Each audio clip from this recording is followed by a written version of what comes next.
역사 이래로 최고의 부귀영화를 누렸던 솔로몬은 죽음 앞에서 이런 고백을 했습니다. 전도자가 이르되 헛되고 헛되며 헛되고 헛되니 모든 것이 헛되도다. 해 아래에서 수고하는 모든 수고가 사람에게 무엇이 유익한가? 한 세대는 가고 한 세대는 오되 땅은 영원히 있도다.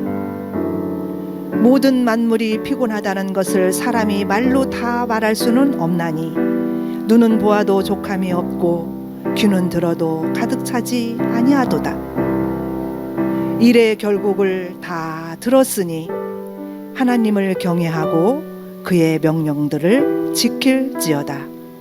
이것이 모든 사람의 본분이니라. 하나님은 모든 행위와 모든 은밀한 일을 선악간에 심판하시리라.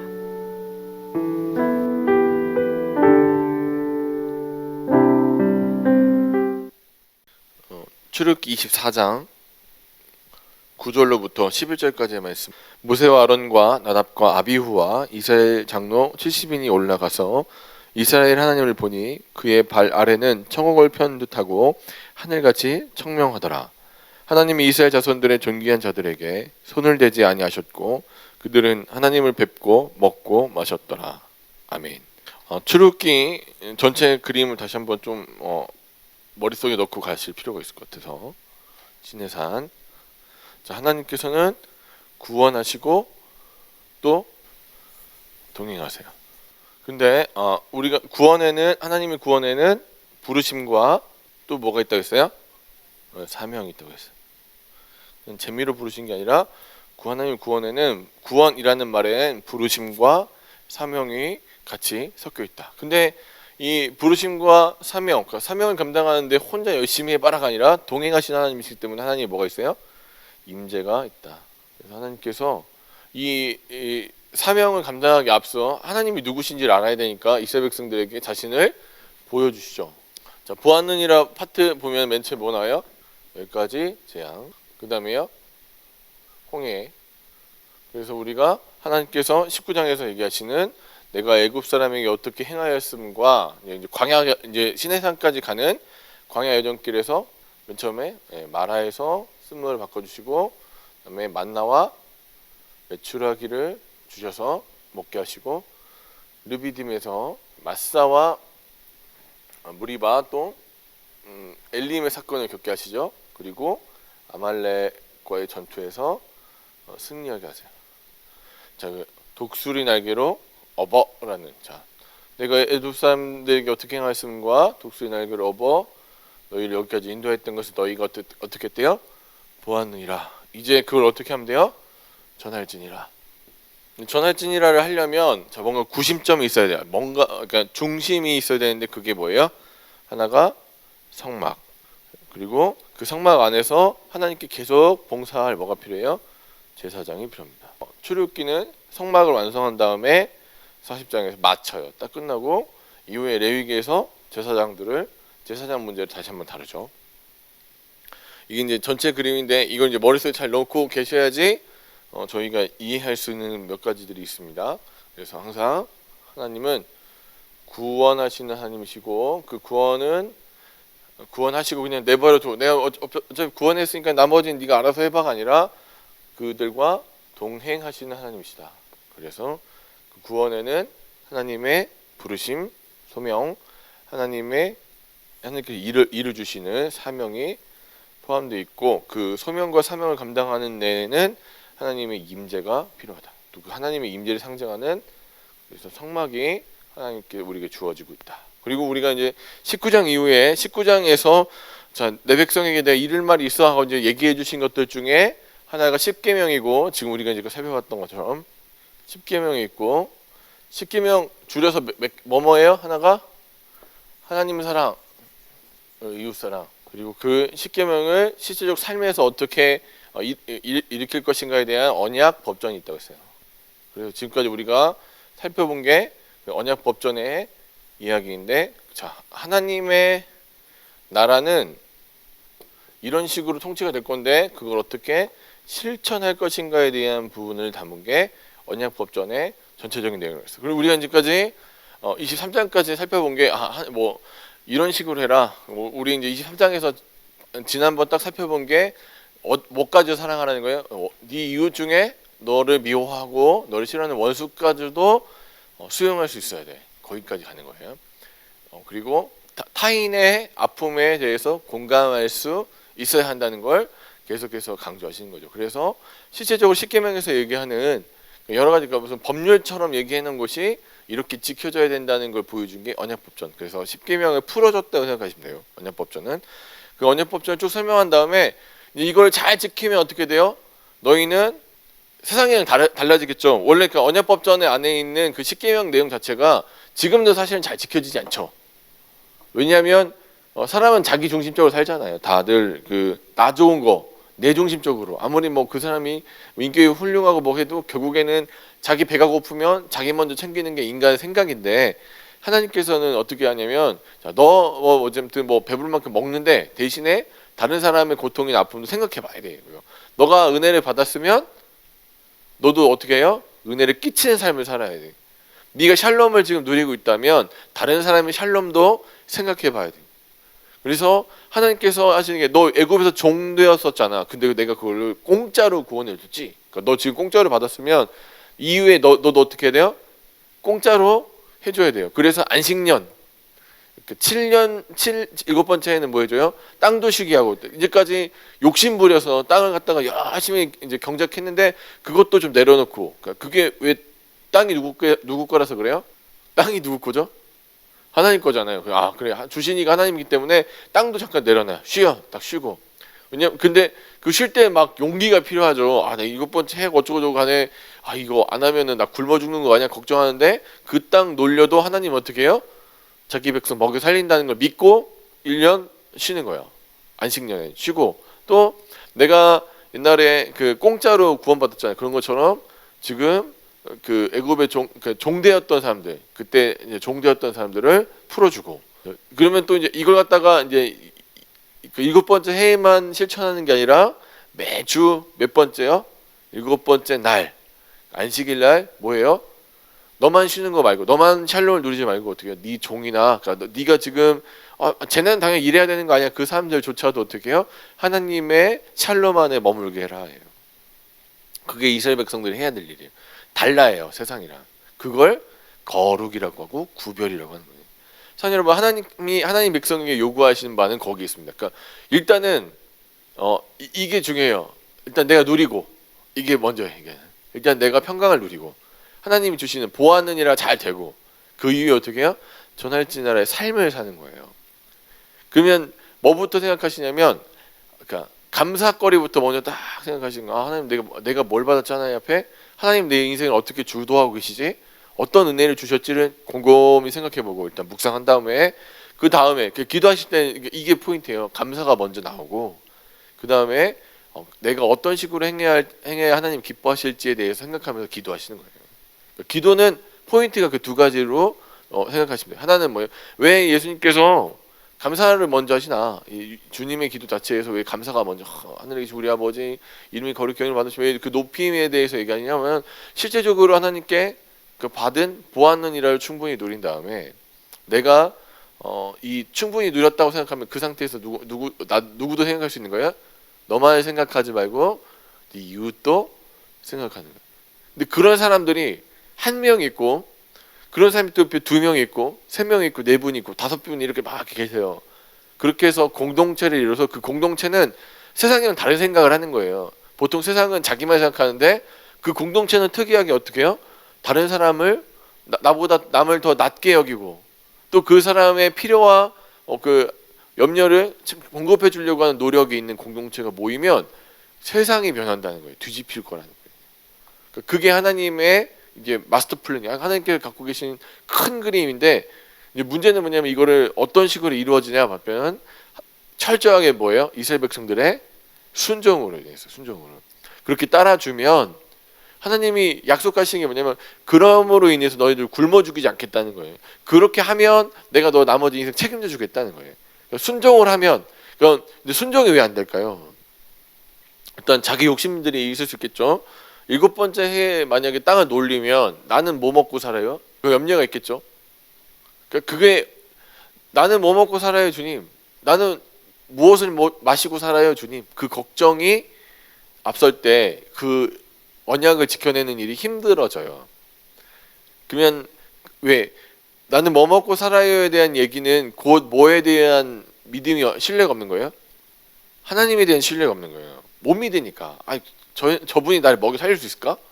과연 내가 하나님 앞에 나아간다고 하나님이 나를 먹여 살릴 수 있으실까에 대한 근심이 있으니까. 그래서 보았느니라 과정에서 이스라엘 백성들이 왜 물 때문에 막 염려하고 걱정하고 그게 나중에 분노로 표출이 되죠. 떡이랑 고기 문제 때문에 맨 처음에 불만이 있다가 나중에 그게 분노로 표출이 되죠. 이유가 다 있어요. 근데 그걸 하나님이 뭘로 보세요? 그 불만을 불신앙으로 보시는 거예요. 사실은 대안이 없어요. 그렇죠? 광야에서는 사실은 대안이 없죠. 광야에서 어디서 물을 구합니까? 그러니까 자기 힘으로는 사실 안 되는 건데 뭐만 있어요? 못 믿으니까 불만만 있는 거예요. 사랑하는 여러분, 우리의 인생길을 이렇게 살아가시는 여정에서 사실은 답 없을 때가 굉장히 많죠. 답이 없어요.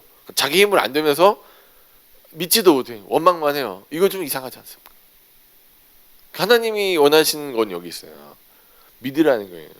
그러니까 네가 먹고 마시는 문제, 소위 말해서 그 떡의 문제는 누가 하는 거예요? 하나님 밖에 있는 이방인들이 하는 거예요. 구조를 보시죠. 이방인과 하나님의 백성이 있어요. 이방인은 어떤 사람들이에요? 하나님을 믿지 않는, 자기가 하나님의 그 범위에서 벗어나는 사람들. 원래 물론 하나님은 통치를 어디까지 하시냐? 이방인까지 다 통치하시죠. 그런데 이방인은 뭐가 없어요? 믿음이 없어요. 하나님 안에 자기가 머물고 있다는 인식도 없고 하나님 백성이 아니에요. 이 사람들 항상 하는 일이 뭐예요? 떡의 문제, 무엇을 마실까 무엇을 먹을까를 고민해요. 그러면 하나님 백성은 어떻게 살아야 된대요? 너희는 떡으로만 사는 게 아니라 하나님의 말씀으로 사는 거야. 그럼 실제적으로 말씀을 살았더니 실제 어떤 문제가 해결돼요? 떡의 문제가 해결되는 거예요. 이게 안 되면 가짜 종교라고 했어요, 제가.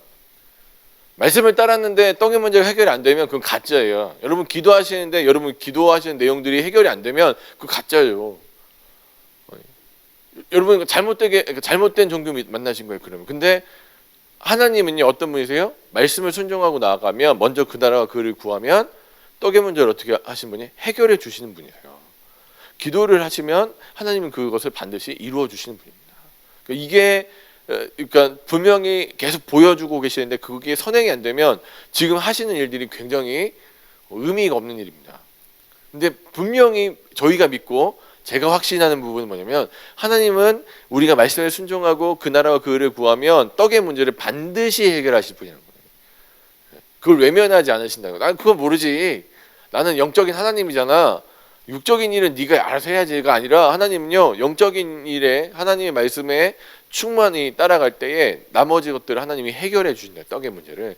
그래서 우리를 인도하셔서 반석을 치게 하셔서 물을 내시고, 우리를 인도하셔서 만나와 메추라기를 먹게 하시고, 우리를 인도하셔서 아말렉을 이기게 하시는 하나님이시라는 겁니다. 그것을 우리 계속 눈으로 확인시켜 주시면서 너가 충분히 은혜 가운데 있으니 이제 이 은혜 받은 너는 어떻게 해요? 그대로 살라는 거예요. 그래서 우리가 어제 얘기했던 정의를 하나님께서 공급하시면 어떤 삶이 나와요? 공의의 삶이 나온다. 하나님의 음성이 항상 최대한 크게 들리면 미시파트가 나온다는 거예요. 그렇구나. 뭔가 제대로 된 걸 공급을 받으면 나도 똑같은 흘러감이 있구나. 그래서 어떤 분들 말씀 열심히 읽고 어떤 분들 말씀을 기도 열심히 하시면 그분 곁에 가 있으면 예수님 향기가 나는 거고 예수님 모양이 스며져 있는 거예요. 그래서 어제 제가 재밌는 프로 하나 봤는데 거기서 그러더라고요. 어떤 사람이 기부를 열심히 하는 사람인데 그 사람이 왜 이렇게 기부를 많이 하세요? 했더니 그런 얘기 하더라고요. 자기는 기부할 때 그렇대요. 장미꽃을 이렇게 들고 있어서 장미꽃을 여러 사람에게 나눠주면 어느 순간 자기 손에도 장미 향이 밴대요. 참 멋있는 말 같아요. 하나님의 사랑을 받고 하나님과 동행하면서 말씀도 읽고 기도도 하시면서 하나님의 그 은혜를 계속 체험하면서 나만 누리는 게 아니라 이 받은 은혜를 다른 사람한테 나눠주고 나만 샬롬한 게 아니라 상대방의 타인의 샬롬에 대해서 우리가 흘려보낼 수 있을 때 우리가 어떤 존재가 되는 거예요? 반사체가 돼서 하나님으로부터 받은 은혜가 나에게 머물러 있는 상태. 그걸 이스라엘 백성들에게 원하시는 거예요. 하나님은요. 롤모델이 망하면 안 되잖아요. 이 세상에 하나님이 이 세상에 그러니까 제사장 나라라는 말은요. 이 세상에 롤모델을 줄까? 저렇게 살아도 저렇게 떡에 먼저 고민 안 하고 살았는데도 저 사람 참 신기하게 말씀만 따라가는데도 하나님 말씀 앞에 섰는데 떡의 문제가 해결되네. 그럼 나도 그렇게 하고 싶다라는 생각이 들겠죠. 그게 롤모델이잖아요. 저 사람 따라가면 좋겠다. 지금 이스라엘 백성들이 원하시는 게 이제 그런 부분이에요. 오늘 이제 24장에서는 이제 그 얘기를 하시면서 마무리를 하시는 거예요. 24장에서 이제 약속을 해요. 우리 이제 이 대표들을 불러요. 24장 1절에 보면 또 모세에게 이르되 너는 아론과 나답과 아비후와 자 이제 아론, 나답, 아비후는 다 대제사장들이에요. 와 이스라엘 장로 70명 다 대표들이죠. 을 여호와께 올려서 멀리서 경배하래요. 자 이제 경배하면서 언약에 대한 내용이 쭉 나와요. 자 언약을 이렇게 체결할 거야 하면서 역적해요. 그러면서 3절에 보니까 모세가 와서 여호와의 모든 말씀과 그 모든 율례를 백성에게 전함에 자 하나님 말씀을 전했더니 그 사람들이 어떻게 했어요? 모든 백성들이 한 목소리로 응답하여 이르되 여호와께서 말씀하신 모든 것을 우리가 준행하리다 됐어요. 준행하면 자 약속을 하셨죠. 내가 이렇게 하면은 너희가 이렇게 지키면 내가 이렇게 해줄 거야라는 약속이 있는데 이스라엘 백성들 반응이 어때요? 오케이 그렇게 하시죠. 그리고 다시 한번 이제는 우리 7절에서 이제 그 제사 지내면서 하면서 7절에서 언약서를 가져다가 백성들이 다시 낭독해줘요. 듣게 하고 그들이 이제 그 언약서를 읽어줄 때 약속을 다시 한번 상기해줄 때 그들이 어떻게 반응해요? 여호와의 모든 말씀을 우리가 준행하리다. 그러면서 기념물을 하나 세우는데 증거물을 하나 세우는데 그게 8절에서 모세가 그 피를 가지고 백성들에게 뿌리며 이르되 이는 여호와께서 이 모든 말씀에 대해 너희와 세우신 언약의 피니라. 하나님이 그냥 이렇게 해줄게 정도가 아니라 약속하실 때 자 이건 너와 나의 생명을 건 약속이야 하면서 이제 증거를 이제 세우죠. 자, 이것을 보여주면서 언약의 피해를 보여주면서 이게 정확하게 이건 반드시 서로가 지켜야 되는 언약이다라는 이 사이 너와 나 사이에 증거를 세우십니다. 그리고 나서 가장 아름다운 모습이 펼쳐지는 게 아까 우리가 본문을 읽었던 9절부터 11절까지 있는 게 이렇게 다시 한번 이제 얘기하죠. 모세와 아론과 나답과 아비후와 이스라엘 장로 70인이 올라가서 이스라엘 하나님을 보았어요. 뭐 이렇게 직접적으로 보지 못하죠. 그런데 그냥 그 발만 봤는데도 그 아래 어떻게 돼요? 청옥을 편 듯하고 그게 얼마나 아름다운지 아무튼 아름답대요. 여기 아무튼 성경에서 보석 얘기 나오면 말로 할 수 없어 그렇게 생각하시면 돼요. 이 사람들은 세계관이 단순해서 성경 안에서 세계관들이 굉장히 단순해서 표현을 할 때 그냥 이런 표현이라고 생각하시면 입술을 보면 무슨 빛 입술이에요? 앵두빛 입술이죠. 그러니까 그렇게 생각하시면 돼요. 보석 얘기 나오면 이 사람들이 말로 형용할 수 없도록 뭔가 아름답다 그렇게 표현하고 있구나 이렇게 생각하시면 돼요. 자, 청옥을 편듯이 하늘이 청명했어요. 자, 그리고 나서 11절에 보니까 어떻게 하나님 이스라엘 자손들의 존귀한 자들에게 아까 그 70명과 나답과 아비후와 모세와 이런 사람들에게 손을 대지 않으셨다. 그들의 죄를 묻지 않고 하나님 사이에 샬롬을 이루셨어요. 그랬더니 그들이 어떻게 했어요? 하나님을 뵙고 먹고 마셨다. 하나님과 교제가 회복되어진 것입니다. 하나님의 약속을 하시고 그 언약을 지켜내면 이런 식으로 하나님이 다 회복시켜 주시는구나. 그러니까 이 모습만 보면 굉장히 아름답죠. 참 좋잖아요. 언약은 순종하며 성취가 됩니다. 그래서 우리 계속 보죠. 언약하시고 그 약속하죠. 약속은 뭐에 대해서 뭘 하면 순종하면 어떻게 돼요? 성취가 돼요. 하나님은 언약을 하시면 반드시 성취하시는데 그것을 그냥 이렇게 꽁으로 해주시는 게 아니라 사람들의 순종을 통해서 이 일을 통해서 일하시죠. 그래서 그래서 여기서 지금 순종이 2번이나 나오죠. 여호와의 말씀하신 모든 것을 우리가 준행할 것입니다 라고 약속을 해요. 그리고 나서 그 뒤에 부분들은 어떤 거냐면, 자 여기 이제 언약 가지고 성취하시고 하나님이 어떻게 하냐면 임재를 보여주시는 거예요. 이 언약과 성취 가운데 하나님이 같이 계시고 있다는. 이 너희만 순종하는 것이 아니라 내가 너희에게 같이 있어 줄 거야. 하나님께서 친히 기록한 돌판. 그러니까 여기 이제 우리 언약의 피도 한번 이제 기억해 보실 필요가 있는 거고, 두 번째가 친히 기록한 돌판도 되게 중요한 부분이에요. 왜 돌판에 새겼냐? 우리 농담을 하는 돌에 새기면 안 지워진다고 하죠. 그런 것처럼 이 언약이 영원하도록 돌판에 하나님이 직접 새겨 주십니다. 이 언약이 우리가 계속 이 언약을 지키면 이런 복을 줄 거야. 그래서 하나님의 임재, 하나님 나타나심, 하나님의 현현이 나타나는데 16절 보니까 이래요. 여호와의 영광이 시내산 위에 머물고 구름이 여섯 동안 산을 가리더라. 여호와의 영광과 구름은 같은 표현이에요. 여호와의 영광이 뭘로 나타나요? 구름으로 나타나는 거예요. 구름. 자, 그러면 그 구름을 다른 사람들이 보기에는 어떻게 보이냐? 17절 보니까 산 위에 여호와의 영광이 이스라엘 자손의 눈에 뭘로 보였어요? 맹렬한 불같이 났어요. 여러분 기억나시는 거? 자, 구름, 불 하면 생각나는 거. 구름 기둥, 불 기둥. 그게 뭐의 상징이라고 했어요?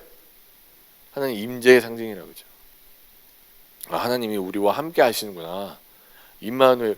이 언약을 하는 그 큰 자리에, 언약을 하는 이 큰 자리에 하나님 어떻게 해요? 자기가 오셔서 내가 너랑 동행해 줄 거야. 임마누엘로 함께 할 거야. 여러분 순종하시면 복 받습니다라는 얘기는 뭐 너무 당연한 건데, 근데 그 사이에 하나님이, 그러니까 너 혼자 죽어라 순종해봐라, 너 혼자 한번 막 죽어라 해봐, 아무튼 고생 죽도록 해봐가 아니에요. 하나님은 내가 너랑 같이 있어 줄 거야. 그와 같이 너희를 내버려 두지 않을 거야. 네가 이 언약에 내가 너와 맺은 그 언약에 네가 순종함으로 나아갈 때 때가 너를 절대 놓치지 않을 거예요. 약속해 주시고 직접 오셔서 그들을 붙드시는 하나님. 먼저 그 나라와 그 의를 구하면 네 마음이 행복할 거야가 아니라 나머지도, 그러니까 네가 걱정하는 문제도 떡의 문제 내가 해결해 줄 거야. 그런 하나님이세요, 우리 하나님이. 그걸 계속 보여주시는 거예요. 보았는 일을 먼저 잘 되셔야 돼요. 아, 그래서 오늘 기도하실 때 감사부터 생각해. 오늘 하나님 이제까지 나에게 주신 하나님의 은혜들을 생각해 보세요. 답이 없는 인생, 그러니까 아무도 안 도와주는 인생, 누구 도와줄 사람 없어서 기도 외에는 할 게 없어서 기도하러 앉았는데 하나님이 진짜 실제적으로 살아계신 하나님이셔서 계속 도와주시고 인도하셨단 말이에요. 그 하나님이 이제 우리에게 명령하신 그 말들이 있어요. 그럼 당연히 순종해 볼 수 있는 거잖아요. 감사가 먼저 회복이 되고 이후에 내가 이 감사의 삶을 어떻게 흘려보낼 수 있을까를 고민하는 게 하나님 백성의 진정한 모습입니다. 그래서 그냥 입만 산 게 아니라 삶도 살아있는 그리스도인. 입도 살고 삶도 살아있는 사람. 입도 살고 생각도 살고 손끝과 발끝도 살아있는, 정말로 살아있는 사람. 그런 사람이 되는 게 하나님 백성, 하나님 나라의 큰 그림이에요. 사랑하는 여러분, 오늘 우리가 24장을 보면서 진짜로 언약할 때, 그 언약에 순종할 때 하나님께서 우리와 동행하시고 함께 하시면서 그 언약을 이루어 가시는 분은 하나님이시라는 거예요. 그리고 절대 우리가 이 땅에 내던져진 존재가 아니라 철저하게 하나님의 그 부르심과 하나님의 계획 안에서 우리를 다루고 계신다는 사실을 기억하시면서 하늘이 주는 위로, 세상에 의지할 곳이 없습니다. 없잖아요. 의지해 보려고 했던 것들이 얼마나 쉽게 사라지는 건지 여러분 잘 아시죠. 그런데 그것들보다도 가장 높으신 하나님께서 오셔서, 우리에게 오셔서 임마누엘로 그와 같이 내버려 주지 않을 거야. 내가 너랑 함께 있어 줄게. 그 약속을 붙드시고 기도하시면서 살아계신 하나님을 만나신 여러분들이 주간제 축원합니다. 우리 하나님 오늘도 일하고 계십니다. 여러분 기도하실 때 하나님 그거 다 듣고 계세요. 그래서 먼저 그 나라 그를 구하면, 말씀을 따라가면 하나님이 떡의 문제도 반드시 해결하신다. 이것을 붙들고 같이 기도하시면 좋을 것 같습니다.